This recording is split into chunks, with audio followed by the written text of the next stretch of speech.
So, TexSpray, FastFinish. Yep. Tell me about this machine. What's it good for? What's it not good for? Okay, so what you get is a compressor built by Graco, and you also get 15 meters of air hose and the hopper gun as well. So the hopper gun spraying a wide range of materials, everything from sprayable plasters to outside renders to fire protection, acoustic materials as well. Okay. There is a wide range of materials that this actually works for.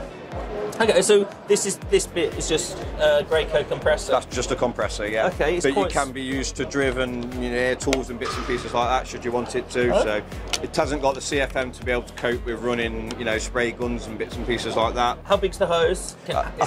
There's 15 meters on there by the looks of it, I think. Yeah. So. Any drawback on how big of hose you can get? Or? I would assume you could put 30 meters on it quite comfortably, but it's not a heavy machine to actually move around, and it's quite small and compact. It's got wheels as well, easy to draw around.